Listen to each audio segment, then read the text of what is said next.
API technician की जानिब से खैबर रोड पर एहतजाज किया जा रहा था और उनके मुतालबात है कि हुकूमत की जानिब से हमें तनख्वाहें नहीं दी जा रही है, उल्टा हुकूमत ने हमें टर्मिनेट कर दिया है। पुलिस ने इस वक्त मुजाहिरीन पर बदतरीन लाठी चार्ज और शेलिंग की है, वाटर कैनन का इस्तेमाल भी किया। इस वक्त कैमरामैन मोहम्मद हयात ये मनाजर दिखा सके। इस वक्त भी जो मुजाहिरीन है वो तो मुंतशिर हो गए, लेकिन जो पुलिस है, पुलिस की जानिब से गिरफ्तारियाँ जारी है और रोड को इस वक्त खोल दिया। बख्तरबंद बाड़ी भी यहाँ पे मौजूद है, उसके साथ जो कैदियों का वैन है वो भी मौजूद है।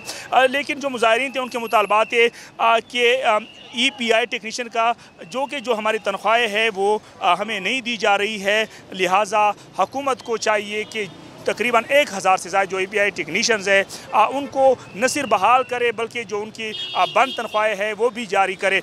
इस वक्त जो मुजाहिरीन है वो तो यहाँ पे मुंतशिर हो गए हैं, लेकिन इस वक्त भी जो पुलिस की बड़ी तादाद में जो पुलिस एहलकार है वो मौजूद है और उसके साथ दर्जनों मुलाजिमीन को भी गिरफ्तार किया गया है। जी।